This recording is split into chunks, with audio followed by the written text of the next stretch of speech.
right, getting down here. We got Kenneth Segura here on Sultai Reanimator on the bottom. And we have Jason Q up top here with Is It Cauldron. Both players at 8-2, so looking very, very strong here. 5 more rounds today of Swiss, and then the top 8. So, I mean, these players realistically do probably have to win 4, maybe shake hands the last round. That's kind of the line, huh? Yeah, I mean, just keep winning. Yeah. You know, but for sure. You know, this is a tournament where there is no defeated player anymore. There's only 6 or so players at X and 1, so a lot of players in the scrum right now. Absolutely. All right, there is the dream start. I mean, so there are nut draws from the Cauldron deck, and every single one of them begins with Mako because it's your only one drop. You know, some play the Otters or whatever, but we don't see that in this particular list. This is just a good old-fashioned list. A couple Flood Pits Drowners. Otherwise, it is very, very much stock. I guess only 3 Cauldron and 3 VV as well, but otherwise, Mako, one of your good 2 drops into one of your good 3 drops is kind of the one of the nut draws here from the deck. Yeah, well, get the town greeting going. No mob lookout yet. That comes later. Yes. For now, welcome to the town. How you doing? Nothing bad's going to happen. We swear. Yep. All right, so that looks like there is a big old demon here on to the far left, huh? I like how it's tucked behind the lance. Yeah, pay no attention. It's not, I don't know what you're talking about. Just a demon. Just a bringer of the last gift. Yeah, so this demon has the ability, when it enters, to cast Living Death for you boomers out there. Basically swaps all the creatures in graveyard and in play. Can be a double-edged sword if your opponent's also filling their graveyard. Yeah. But a really, really powerful effect. And people born, in the 90s or 2000s, that's Living End. Living End? Yeah, there we go. All right, big old attack. A great draw here. Scholar into Mako. Discard 2 lands. Get 2 cards on Mako. Prof Trigger goes on the Scholar. On the play.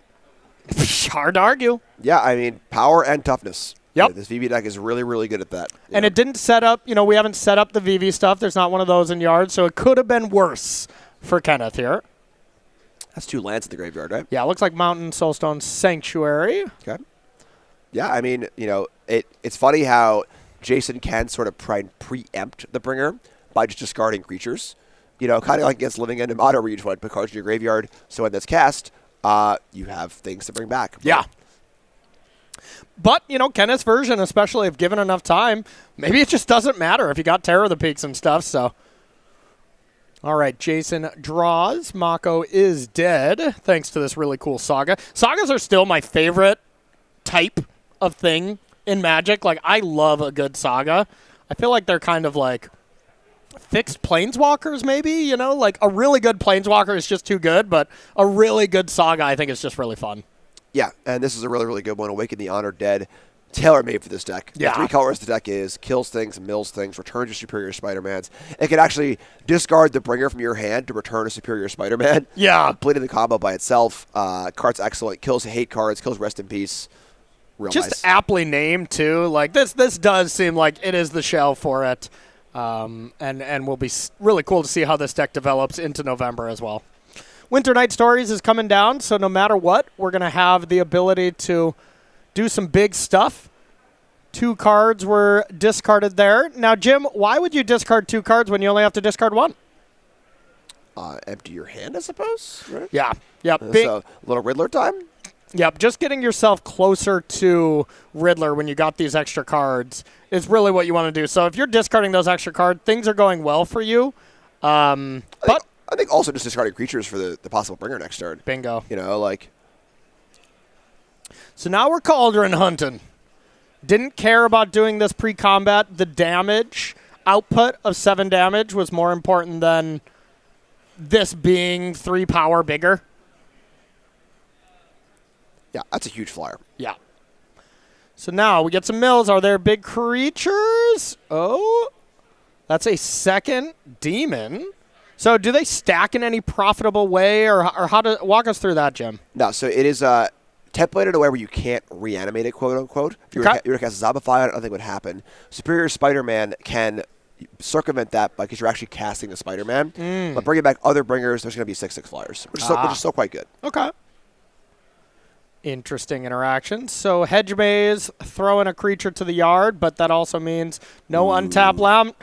Main deck sorcery plummet.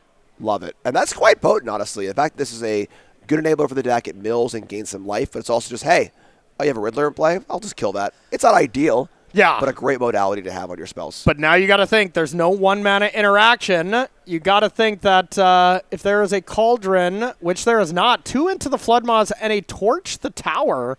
And wait a minute, why would we discard the Eidetic Memory instead of like maybe one of the other things? I mean, Torch could still pick up like a small creature. Not sure, honestly. I could have cycled. Yeah, I mean, I'm discarding that Torch, and just to save time, I'm putting it in my sideboard instead of into my graveyard. You know? All right, just kidding. Don't do that.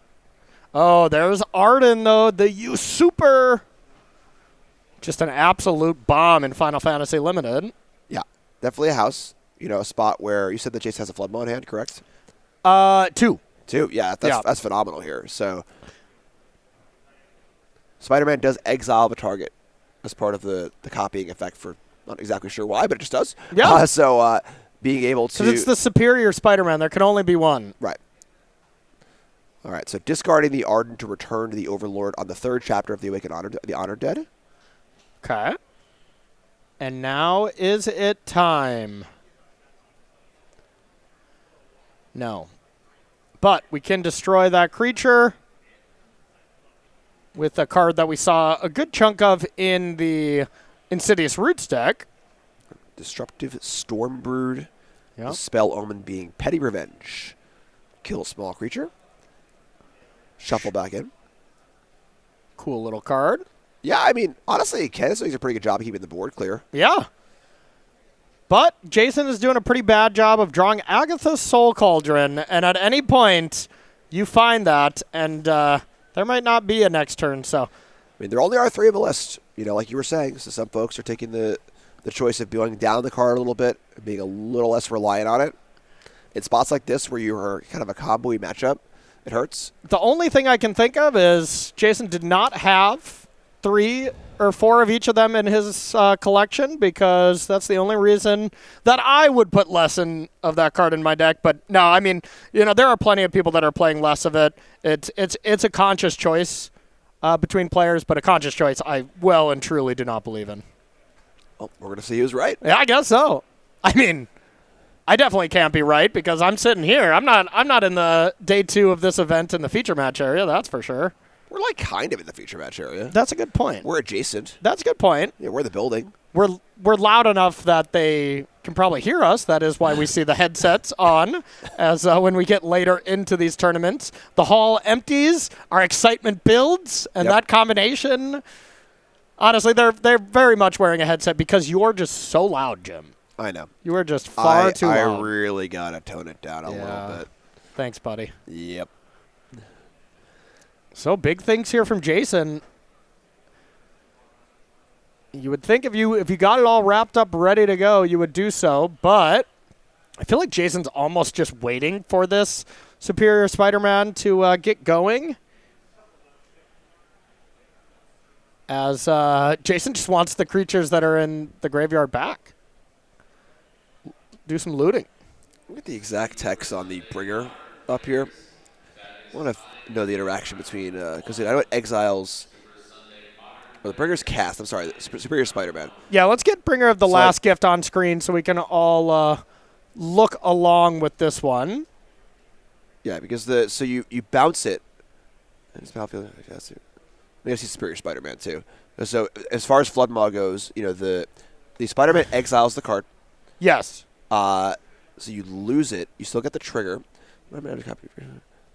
It enters as a copy, so even if you bounce it, it's still going to be a bringer, right? So correct. You can't profitably bounce in any way. The thing that you can do, I think, against Kenneth is bounce the Usurper before combat. Okay. That's going to be the big payoff thing that we're going to be seeing. But, I mean, that being said, Jason just tapped out, so...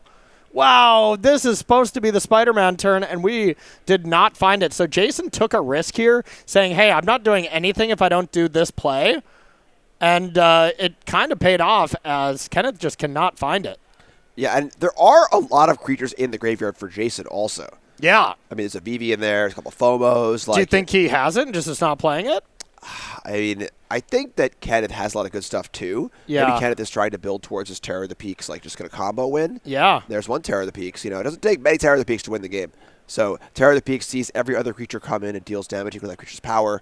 Even if you bounce it, right? Like, because all the triggers are still on the stack. Yep, so they all have a stack and are all ready to go. And so at this point now, Spider-Man should be lethal even with a Flood Maw. So I think that's what setup that Kenneth's going for here. So we just add the power, right? And it would see 2 Ardens if there were 2 Legends in play, right? Correct, okay. Yes. Yeah, so you just add the power in your own graveyard. Is that 20? And it does definitely look close. It's a pretty cool way to circumvent the fact that your opponent's getting stuff back also. Yeah. This is a pretty sweet build. Yeah, best way to remove your opponent is to kill the opponent. And wow, just a flashbacked Winter Night Stories. Things are not going well for Jason here. Could have cast a Riddler. Yeah, could have cast a Riddler and then 1 more mana, flashed back the Winter Night Stories. So Jason made a conscious decision. I want 2 mana left open, and I need 2 mana left open. All right, this might be the turn. All right, let's add them up. Terror of the Peaks. All the combined power of all the creatures in the graveyard. Now, if you bounce non-Terror of the Peak creatures, still it's last information, right? Okay. Spider-Man time. Pack it up. All right. So once again, Spider-Man comes in as a copy of Bringer. Bringer triggers just because it was cast. Yeah. Bring back all the creatures and the Terror of the Peaks. And like you said, there's no way to interact with that. You just have a bunch of triggers of a stack, and they are all Terror of the Peaks damage triggers going at Jason's face, counting the last known information of the power, whether they're there or not. So more than 20 damage, really awesome kill. That's really spicy because, honestly, if Kenneth did that and that Terror of the Peak was just whatever good creature, you could put the best creature that is non-Terror of the Peak, so another Usurper, another Bringer, whatever. I think Jason wins that game with the creatures that he's bringing back. So I love this tech here from this Sultai Reanimator deck. It looks way better to me than the other win con of just I put a bunch of things in. You're playing against a deck that can go over the top of everything. So huge, awesome deck building there from Segura. So looking at Jason's sideboard here, we got 1 Annul, 2 Broadside Barrage, 1 Fire Magic, 1 Pyroclasm, 2 Quantum Riddlers, 2 Spell Pierce, 1 Spider Sense, 2 Torch the Tower, 2 Unable to Scream, and then another VV. What do you like? It's tough here, honestly, because a lot of the power of Kenneth's deck is casting this creature with an ability. There's no tie binders. They're really all these counter spells like Spell Pierce, even removal spells, Broadside Barrage, can't really touch this combo. It just revolves around playing this reasonably sized creature with an ATB ability, and there's not a lot of counterplay here. I think Jason's got to go faster for the most part. So maybe bring in that VV, try and be a little more goldfishy. Only 3 Cauldrons is the only graveyard hate available too. Jason doesn't have much here. Yeah. I would tend to agree with you there. So then the other side, 1 Cavern of Souls, 2 Duress, 3 Heritage Reclamation, 3 Intimidation Tactics, 1 Moraine River Region / Coil and Catch / Moraine River Region. Got to say it smaller if it's small text, okay? 1 Mr. Negative, 2 Soul Guide Lantern, and then 2 Spider Senses. A lot to like here. Yeah, some graveyard hate. Soul Guide Lantern is really, really cool. Has the bonus of not only is it graveyard hate for what the VV deck is trying to do, but in a spot where, like last game, where maybe you haven't found the Terror of the Peaks, just nuke their graveyard. Yeah. And then bring everything back. So that's kind of cool as well. Reclamation, pretty flexible also. Graveyard hate, kill a Cauldron. Killing Cauldron really important because it's obviously a graveyard hate piece against you as well as their primary plan. Yeah. There already are 4 Awaken the Honored Dead. So between that, the Stormbrood, and the Reclamations, a lot of ways to kill a Cauldron, keep out of play, which is great as well. Any tactics in play also, pretty creature heavy. I don't think that Kenneth wants to go too far down on his main plan because it does seem pretty good. And Kenneth can see that Jason's sideboard does not have a lot of ways to answer that plan. So I think mostly stay on plan, Reclamation, Soul Guide Lantern, things like that. So Jim, I got another question for you. Are you a big fan of information? Yeah, it's great. Do you like to know when tournaments are happening? Always. Do you like to know when there's sales coming up? Absolutely. Oh, my God, Jim, then I have a thing that you're going to want to sign up for. You need to sign up for the newsletter here at Star City Games. You're going to get to know every single one of those things and more, much more. Corey, so, yeah. I'm going to stop you. Okay. I don't need to sign up. Ooh. I've been signed up for a decade. Really? Yeah. Okay. I actually unsigned you up Yes, I grabbed your phone, so. Can I borrow your laptop? Yeah, you're going to need to sign up here real quick because there is a lot of great announcements here coming as far as sales, as far as our next event, as far as different products that you can pre-sale and order. Either Magic Spider-Man, get the Avatar as far as pre-orders go, Edge of Eternity, all that kind of stuff. Go to StarCityGames.com/newsletter if you want to sign up as well and be in the know when it comes to Star City Games. So really nice newsletter. We've both been subscribed here for years. Over a decade at this point. Oh my God, you're old. I know. And I am so anti-newsletter too. Yeah. My wife signs up for everything. She has 10,000 unread emails at all times. I am the exact opposite. Yeah. I keep my email clean and tidy, so I do not like having extraneous newsletters, but Star City newsletter has always been super useful for me at finding events and everything. So yeah, it's one of the few that makes it through. That is really, really funny. I can see her signing up for the stuff like that. Be like, yeah, maybe you want to get some information on some other stuff, Jim. Yeah.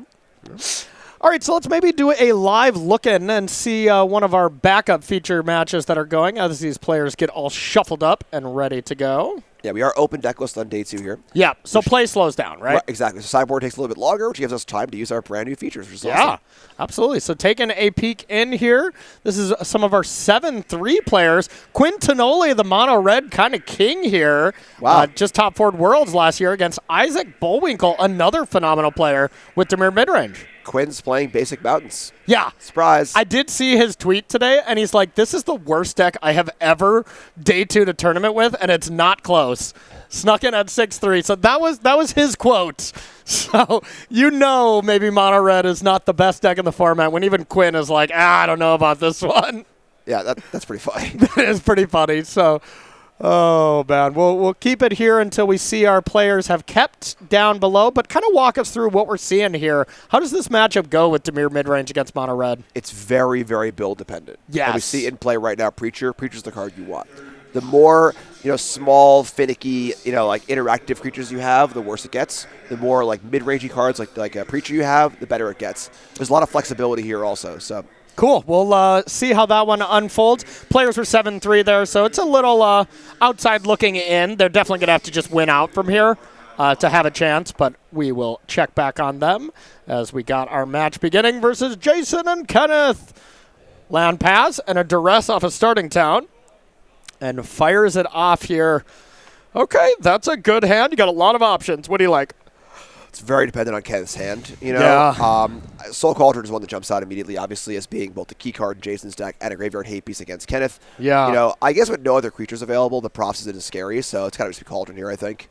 Yeah, it really comes down to, do you want to try to stop your opponent from drawing a card, hitting that land drop, or just, all right, I can't beat a Cauldron, so let's do that. But that is a great, quote-unquote, duress-proof hand, I would say, from Jason. You get a good 2-drop no matter what.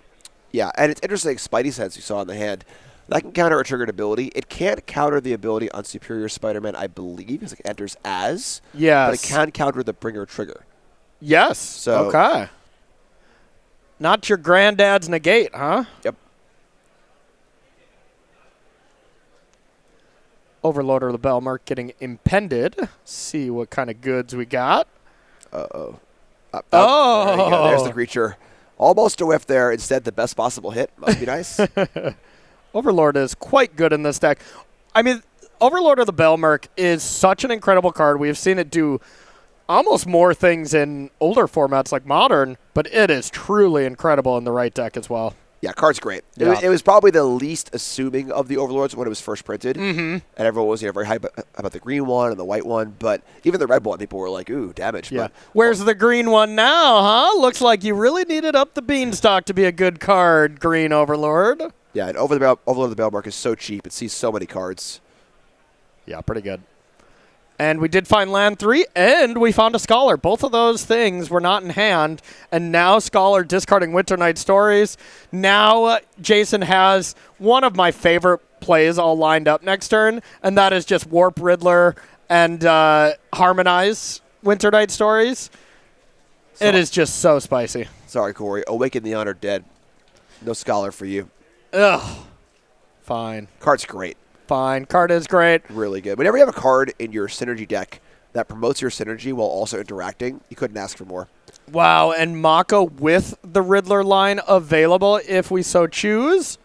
Let's see if we want to go for it. But no, just goes for Vivi. Interesting. If you're going to tap out anyways, I mean, I'm pretty tempted to get that Vivi into the yard. I mean, there only are 2 Cauldron left for Jason. Yeah. 3 total, and 1's already gone. So drawing a little thin on Cauldrons. That being said, again, there is value in having the creatures in the graveyard. Yeah. But again, against the Terror of the Peaks, it's actually not. Usually the plan against this Sultai deck is, okay, bane creatures, that's fine. Yeah. But with these Terror of the Peaks, kind of turns that off a little bit too. So. And here's a little bit of the fail case here from Kenneth's deck is, look at that graveyard. Those are not creatures. You got to side out some creatures if you're bringing in these cards, but yeah, really not finding what you need here in the graveyard for that Superior Spider-Man. And looks like we may have Jason untapping with Vivi Ornadur. Whoa! Oh, walk us through that one. Hey, Spider fans. We got a reader, Mr. Negative. This is kind of a wild one. This card, I believe, swaps life totals. Okay. And then if you are losing life in the exchange, you may... No, I'm sorry. There we go. We got another thing, thank God. You may exchange, and if you lost life as well, you can draw that many cards. Okay. So kind of a wild card. I'd imagine more for like the red decks, kind of like gain 10 life out of nowhere, put a lifelinker into play. Yep. But pretty wild one. Yeah, absolutely. It's actually what we call you in the booth when Cauldron starts popping off. No. Cauldron's fine. Your love of Cauldron bothers me. It's just too much. Yeah, absolutely. Yeah. Absolutely. All right, I'll take that one. You're just total insistence on being the bad guy, you know? Yeah. Cauldron's a pretty cool deck.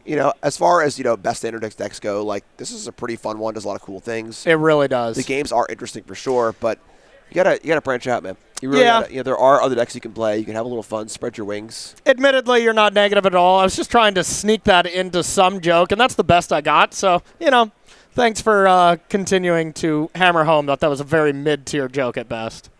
Are you calling me negative? Yeah, it could be so negative. I was trying to spin it positively. Yeah, you really ruined my joke is what I'm saying. Yeah. So, all right, there we have Riddler warping and the Winter Night Stories. So there was the play. And just gets a gigantic Mako. And now I think Jason does have that counterspell available. So his spider senses are tingling and is saying, you know what? I'm going to win with this Mako next turn. And I'm going to counter something with the spider sense, whether it be a trigger or something. Like, what are we going to see here? Not sure, because there's nothing really impressive in the graveyard aside from Mr. Negative. Yeah. Swapping life totals would be fine here, I guess, but that can be countered, so it wouldn't be a swap. That would leave a lifelink blocker in play. Yeah. If Jason can remove that, game over. That's great. But now we see Awaken the Honor deck and discard, so could return a creature. Awaken the Honor Dead, if you discard a card, do you have to return a creature? That is a very good question. Let's put Awaken the Honor Dead on the screen here. See if it is a forced ability. I believe it is. So yeah. That's a little awkward. You discard a card when you do. Yep. So you have to target. You can return a land too. Sorry. So land's also an option. Okay. Yeah. Right. Yeah. So just getting back a hedge maze or whatever and discarding a big creature. That's great. So there are options there as well. Lots to work through though. Looks like we're not discarding anything. Usually a sign of strength, but this is a bit of a weird scenario. Yeah, it's definitely, do I want a certain card in the graveyard? Mm-hmm. And, of course, we know Spider Sense is there. Kenneth is not. And just getting a 4/4 lifelinker that gains 11 life and then deals 11 damage to your opponent is kind of cool. Yeah. It seems pretty appealing. Of course, we know that Spider Sense is going to take care of that triggered ability. Yeah, which is pretty cool. I think it'd be the first triggered ability I've seen countered on covered so far from that card. Good time for it here. Spotlight Spider-Man. Okay, but instead goes for this more measured play. And now, I'm negating that. Now, I would think Kenneth, it seems like he has it set up to do another thing. Otherwise, you would do that on your opponent's upkeep, probably. Hey. Yeah. Okay. Sorry, Mako, not today. This time we discarded it, but... Oh, yeah, Mako does not fly. I was like, we just discarded another card, but yeah, you could not kill that. It's only a plummet from the Scout the City. And back to Jason. Vivi in the yard. Let's see if we finally found the way to do the VV things. And, man, just look at how powerful that turn 1 duress was. Yeah, and, burn the spider since they're going for the kill. You're saying, all right, you know what, I'm going for lethal next turn. Now it's gone. Yeah. Now Kenneth has access to Spider-Man next turn and negative or whatever else might go to the graveyard. So pretty potent, although not the combo kill. Yeah. It's just pretty good. So, yeah, maybe that was Jason just the next level play would have been like, hey, I should actually not counter this. What are the odds you don't have another one? Like, it's so tempting because you're like, oh, I could just win. Right. But that did feel like bait to me. Casting it at that time, doing exactly what Kenneth did. So, maybe Jason could have made the reserved play there, although it's very tough to do. Yeah, I mean, maybe Jason was hoping for, like, a town reader or some blocker as the possible out, and they could find a way to kill that, win the game that way. So that's fair. But now it looks like well and truly the shields are going to be down.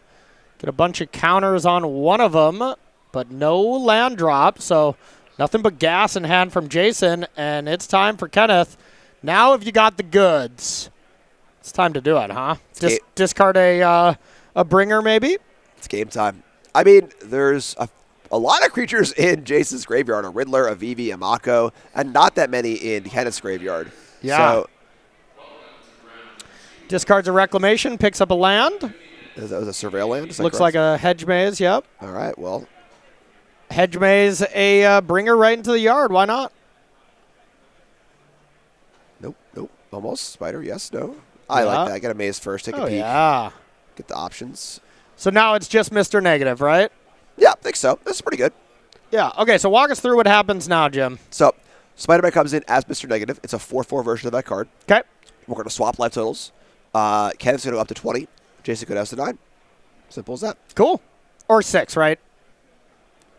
Was Kenneth at 6? I think so, yeah. I think he took 3 from the Bitter Triumph. But yeah. There you go. All right, so, and now it's a 4/4 lifelinker. It is the card, but it is also a 4/4. So 4/4 Vigilance lifelink, which is okay here. Big thing is the Overlord's coming off, too. So that second blocker is kind of huge. This feels like it's got to be a VV turn at this point, right?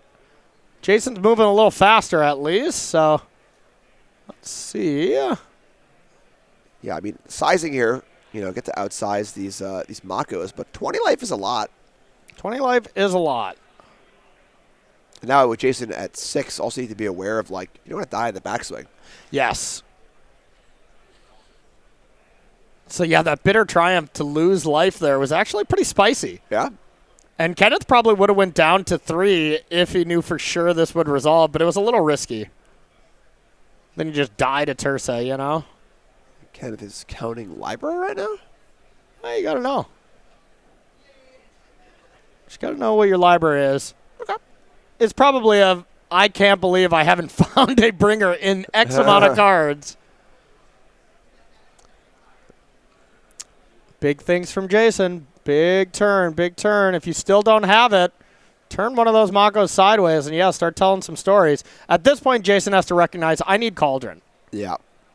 Only 2 left of the deck. And I don't think I saw it there. I don't think I saw it there either. All right. I mean, Kenneth currently has lethal damage in play. Yeah. And probably not that hard to find one removal spell to clear out a blocker here. Now, the one thing is there are 2 Triumphs and 3 Awaken the Honor Deads already in the graveyard. Yeah. So a little lighter than usual. Might be a 4th one, actually. Yeah, actually, all 4 Awakens are in the graveyard. Okay. The Honor Dead has been fully awakened already. But now, Mako is much bigger than either of these creatures, so... Oh, nice. There's some of the tech. Drowner. And wow, taps that down instead of Overlord. Are you surprised at that? Yeah, a little bit. I'm like, I don't care if you gain 5. You're 25. Overlord, what if it flips over a bunch of bringers and stuff, and then you Superior Spider-Man? Yeah, I agree. It's smaller, too. It's only 4 because it's a Spider-Man, not a negative. Oh, so sure. Both sizing and ability-wise, that's a little odd to me. Mr. Negative gets -1/-1. That's thematic. So big. So many dice. Yeah, you gotta move the dice just to see all the text on Mako. That kind of sums up Cauldron, be like, will you get some of these dice out of your way so I can see what your cards do? They're too large. Kenneth thinking it through here. Yeah. This is tough because I need to figure out, can I try and hit off Overlord, and then what can I hit? Is it worth the attack? Is it going to be worth it to have you bring back the creatures? Yeah, a lot of question marks here. Gonna peep the graveyard. And peeping the graveyard here speaks to, okay, if I do get a bringer, what's going to happen? And again, like you said, Kenneth's graveyard is extremely spell heavy. I don't actually see a single creature in Kenneth's graveyard, whereas Jason has a Riddler, a Vivi, a Mako or two. There's like 4 or 5 creatures in there. Yeah. So bringer isn't even good here. Yeah. I mean, an Overlord will probably head to the graveyard, but honestly, Jason could just not block, go to 1. Like, I don't think it really matters too much if you're at 1 or if you're at 5, There's no source of reach. Yeah, and then right now Kenneth is thinking through, Overlord mills 4 and attacks. What can I possibly mill? How can I go from there? We must be out of combat, huh? Spider-Man can target your opponent's stuff. So you could have a 4-mana Riddler here. Copying Vivi is also really, really good. It's just free, right? Yep, so you get 4 mana back. It is blue or red mana, but the Superior Spider-Man is so good because of the flexibility it has, like this, where it's not just a zombify. Copy of Vivi. Awesome. And it gets it out of the graveyard. Okay. Yep, so Vivi's gone, exiles it. Can add mana with the Spider-Man. The problem is this good enough in the face of these huge creatures? We're going to find out. I think they're just clarifying to make sure it comes in as a 4/4. Making sure we got everything right. And there are a lot of really expensive cards. Oh, but it is a legend, huh? So Mr. Negative goes away. Right. It still has the name Superior Spider-Man. Yeah, okay. There can only be one Superior Spider-Man. So 3 blue, presumably floating. Uh-oh. Yeah, so we have only blue and red. Yeah, so I got impending here, float some mana. And are there any creatures in this deck? It does not look like there are. Well, Superior Spider-Man that you just put to the graveyard, you get back. That's a combo. But now I'm pretty sure we've played a land. And yeah, that 3-mana floating is gone. And you got to think, surely now it's Cauldron time, right, Jim? I mean, I feel like this is a case of over-sideboarding. Yeah. Kenneth has too many spells in the deck. Yeah. We got to have some more creatures so the deck functions. It's like cutting artifacts when you're playing Affinity. It's like it's just tough. And I mean, hey, that's the pressure that the best deck puts on the metagame right now. Is you need to be prepared for the deck, but how prepared can you be while still keeping your deck intact? That's the squeeze. And then when your opponent over sideboards for you, then you're probably not VV comboing because most of the sideboard cards are geared at preventing you from doing that thing, but then you just attack with 15 Makos. That's not bad. Yeah. It's all right. Pretty good. Scholar discards the 1 card, the flyer there. And again, another creature in the graveyard, so it makes Bringer sketchy. Yep. Oh, another Vivi. The nice altar art Vivi looks quite good. And into the Floodmaw. Spider-Man goes away. Vivi's already exiled. Deal the damage. And now, I mean, if we have one more way to push a creature by, might have just been all done here. Yeah, get him in. Only an attack for 22. Just 22. Just 22. Now, can you block the Drowner and keep the Overlord alive is the real question here. I believe it's exactly 19 from the big guys, so the answer is no. You can, if you're willing to go to 0. That's a legal choice you can make. Okay. It looks like we went to 0. Oh, there was a life total. Dang it. All right, so down to 7 has to be the turn now here from Kenneth. And another factor that's starting to pop up, 16 minutes on the clock. These games have been pretty long. A lot of thinking from both players. It's a complicated deck to play against this Reanimator deck. You always feel like you're kind of walking on eggshells. But, hey, same thing with playing against Cauldron. At any point, they can pop off. All right, this is a big mill 4 here. Yeah. Huge. Spell. There Bringer. it is. But starting town, okay, so if we needed land 4, which it kind of looked like we did, now we have it. There is breeding pool. We're able to go to 5, and Bringer is coming back. So here we go. We're doing the thing. So is a bunch of other stuff, though. So, yeah. So, yes, Town Greeter's gone. Yeah, who's going to have the better board after this, Jim? Right, that's what I'm saying, where you have Riddler, Double Flyer. The Bringer flies also. It's going to be a 4/4 Bringer because it's Spider-Man. There's the Overlord in the bin, and there's 2 Overlords in the bin. All right, sure. It's okay. I mean, I'm seeing death by air immediately. Right, like... Jason's also going to draw 4 cards, discard 1 or 2 or 3 or whatever. Draw Riddler. Yeah. Yeah. And again, if there was just like 3 other creatures in the graveyard that were relevant in some way, this would be totally different. But it just all spells.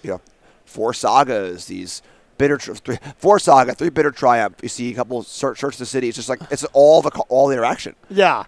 So Kenneth did the thing, and I think Jason's board increased. So it's also important to note that the Bringer is not in play. It is the Spider-Man. Yes. So there's a 4/4 Bringer, and that is it. There we go. There we go. So, yeah, the Bringer itself is not here, right? Yeah. I don't think so. I don't believe there's more than 1 Bringer in the graveyard, so. Yep. Because it can't bring itself back. That's why it exiles. So. Yeah. It's the Bringer, not the Broughter. Brought itself. Yeah, we'll move on. Yep. So here is all the looting. Looks like we stacked it the correct way there. Draw off Riddler, give yourself max information, and then start discarding the spells. It's also pretty hard to miss when you've just drawn like 8 new cards. Yeah. like. And here we're doing the Overlord things, but I don't know, Jim. I don't see how this game just doesn't end next turn with Jason winning game number 2, sending us to a third game. Yeah, a lot of time's being spent here. When it's almost impossible for Jason to miss. Yeah, he's just drawn like an entire handful of new cards. You see Cauldron in hand. Yeah, I think for Jason, flash the hand here. Just go to game 3. Yeah, but I don't think it is lethal. I mean Cauldron to get back. But then what kind of gas do we have? So, I mean, I guess you can just play. Oh, there's Winter Night Stories. Okay, well. Yeah. Yeah, but that's if I had a Into the Flood Maw, for instance, I would just show it and be like, hey, we're done. Sure. But having that hand, it's a little bit. It's Cauldron, VV, infinite mana. Yeah. Stories, 2 Riddlers in the Warp Zone, And for what it's worth, if I'm Jason, I'm also like, I'm going to show you this, but first, mill over 10 cards. Let me see how you sideboard it. Maximize all the information you get. Yeah, at the cost of a clock. There comes a point where the information is not as valuable as the clock time. That's true. You probably know exactly what's going on. But now Jason gets to completely pop off. All right, yeah, so it's go time. Oh, my God. Yeah. Natural VV call. Yeah. This is going to take 5 minutes, Maybe not even. Yeah, I guess with the big flyers in play. I mean, you can just attack right now for the win with the 3 flyers, right? Just do that. Yeah, sure. One does not simply just win with Izzet Cauldron. One does all you can. It's kind of like the amulet of Standard. You gotta maximize everything and do exactly what you can and then win the game. Now that is in a normal scenario where the clock is not a factor. With the clock being a factor, don't get cute. Attack right now. Stop wasting time and go to sideboard so you can finish this match. Right. Going for the VV ping kill. I mean, it is going to be relatively fast, but yeah, still just Kenneth has to be wherever he's dead, so. Yeah, and we'll be putting the finishing touches here on this game for sure.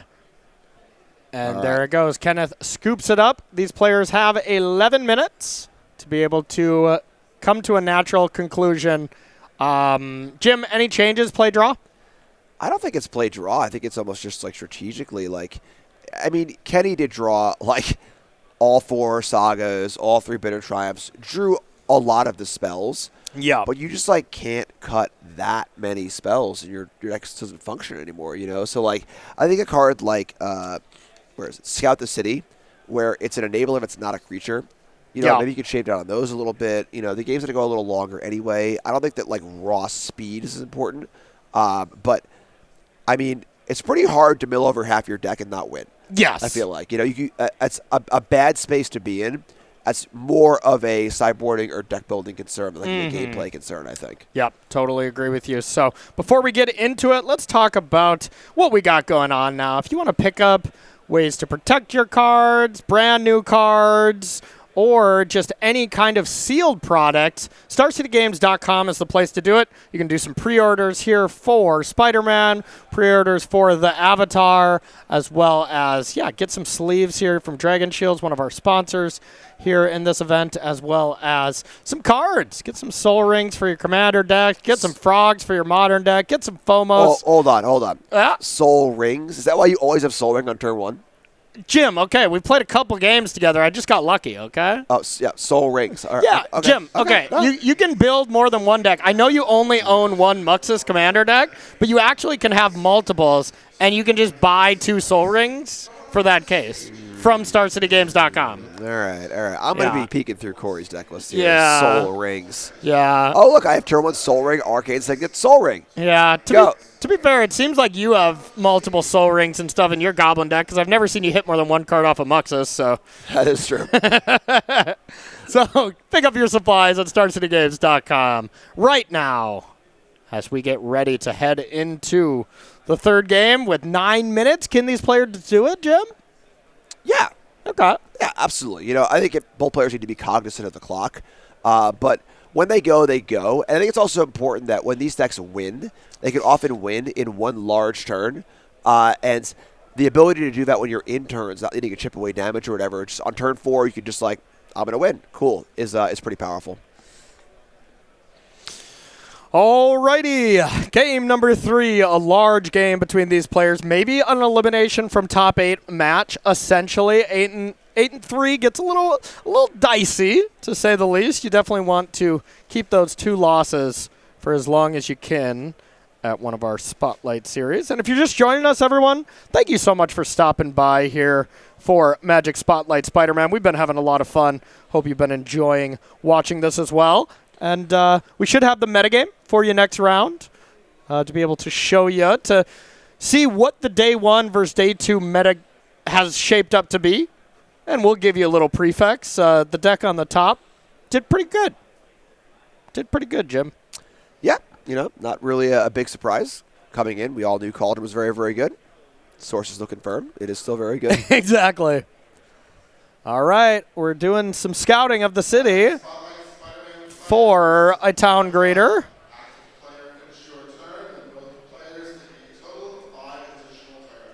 Love it. Yes. That's how I do it too. I like that. I like those color symbols are nice.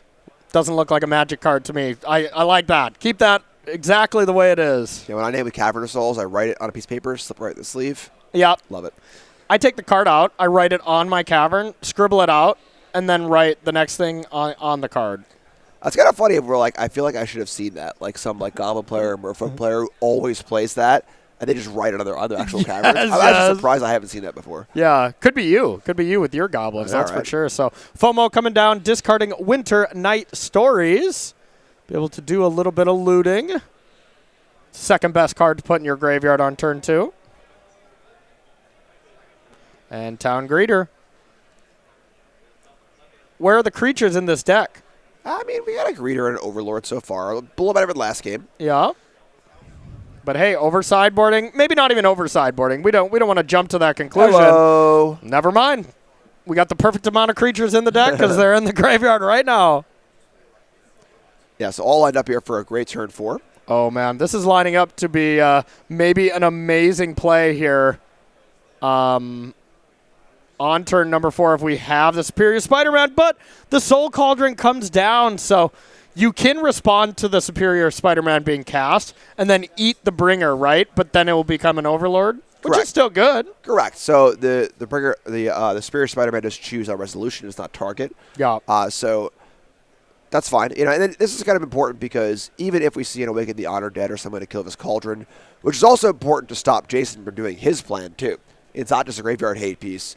It can eat the Bringer on the way out, which is pretty good value. Yeah, Cauldron is so amazing at what it does proactively, but it's very underrated at what it does reactively to a graveyard-style deck. And honestly, it's kind of the reason that any kind of graveyard deck gets invalidated.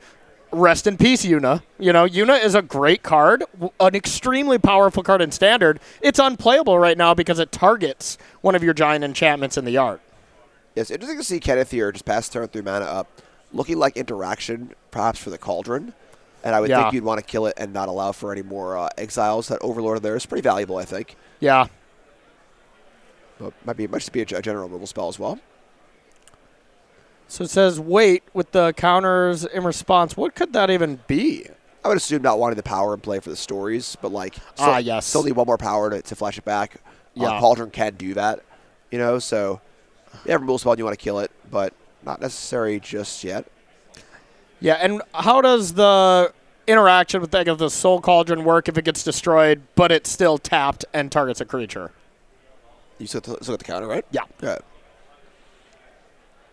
All right, so I had a removal spell. It was not a way to kill Cauldron, just a bit of triumph, which is fine here to help stay alive, but it's tough to leave his Cauldron in play. This was my fear with this deck.